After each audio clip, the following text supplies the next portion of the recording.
pagi anak-anak. Hari ini kita akan mempelajari mengenai sistem pencernaan pada manusia. Tapi sebelum memulai materinya, Ibu akan bertanya nih sama kalian semua. Kalian semua sudah sarapan? Bagus. Nah, sarapan atau makanan yang masuk ke dalam tubuh kita tersebut nantinya akan dicerna, kemudian akan menghasilkan pengeluaran berupa feses. Coba kalian pernah pikirkan tidak, bagaimana sih proses pencernaan makanan tersebut dapat terjadi dalam tubuh kita? Terjadi karena apa? Karena adanya sistem pencernaan. Nah, di dalam sistem pencernaan sendiri terdapat organ-organ yang berperan penting nih. Ada yang tahu organ tersebut apa saja? Boleh deh salah satunya. Apa? Organ mulut, betul. Nah, salah satunya ada organ mulut ya. Nah, dalam mulut sendiri terdapat organ pendukung nih. Antara lain ada gigi, kemudian ada lidah. Ada yang tahu kedua organ tersebut berfungsi sebagai apa? Dijelaskan ya. Nah, gigi sendiri berfungsi untuk memotong dan juga menghancurkan makanan.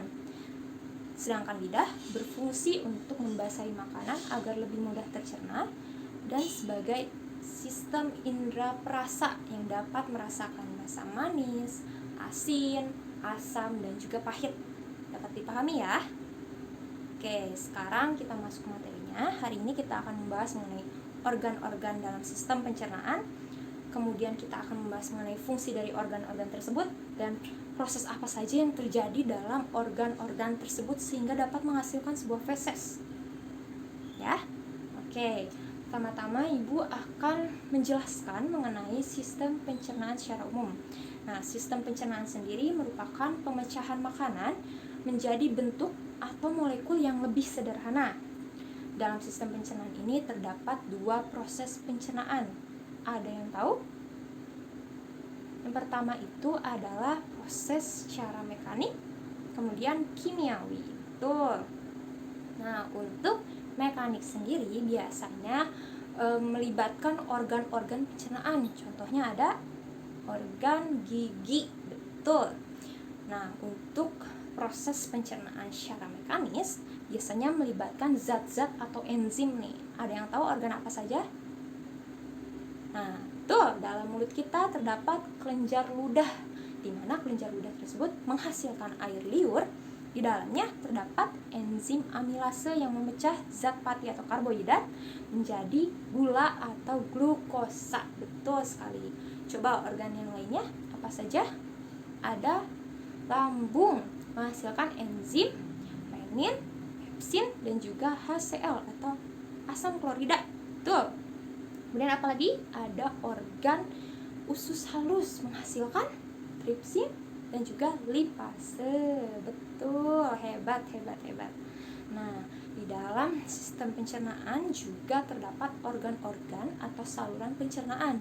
Dimulai dari mulut atau cavum oris, kemudian ada kerongkongan atau esophagus, kemudian ada lambung atau ventriculus, kemudian ada usus halus atau intestinum tenum, kemudian ada usus besar, ada intestinum crassum, dan yang terakhir adalah anus. Betul.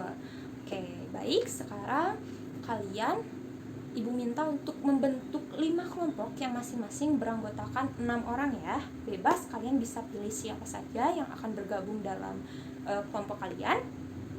Nah, jika sudah, nanti Ibu akan memberikan LKS kepada kalian semua.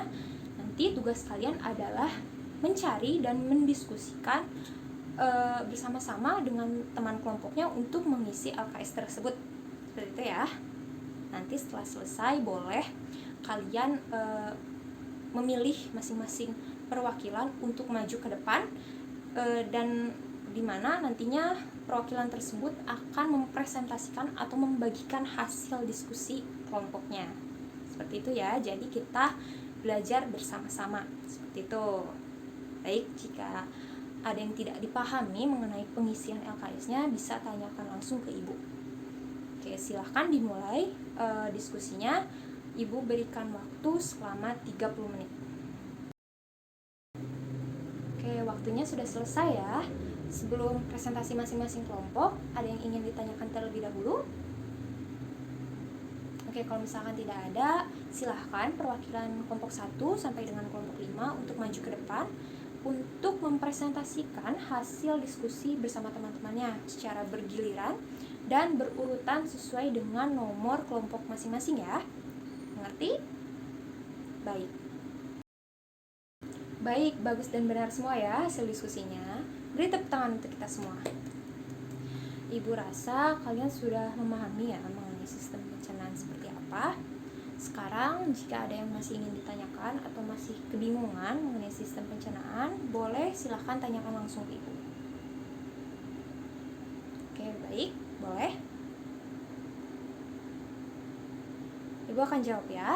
Pedas sebenarnya tidak masuk syarat keilmuan untuk mengkategorikan rasa, karena syarat itu sendiri di dalamnya terdapat bagian tertentu yang memiliki reseptor yang peka terhadap rasa tertentu pula. Contohnya, pada ujung depan lidah itu memiliki reseptor yang peka terhadap rasa manis, kemudian di tepi depan peka terhadap rasa asin, kemudian di tepi belakang peka terhadap rasa asam, dan di pangkal peka terhadap pahit.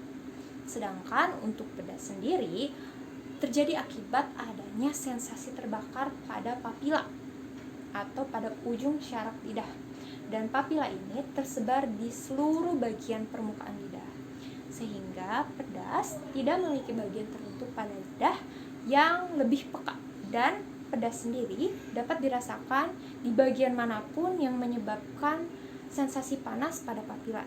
Dapat dimengerti? Mengerti ya? Baik. Ada lagi yang mau bertanya?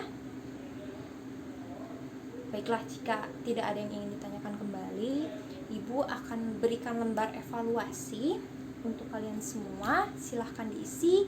Ibu berikan waktu 10 menit. Baik anak-anak, karena waktunya sudah selesai, silahkan kalian kumpulkan lembar evaluasinya. Oke, sudah semua ya? Baik. Nah, sekarang tugas kalian di rumah adalah mempelajari materi pertemuan selanjutnya, yaitu sistem respirasi. Bisa dipahami? Baik.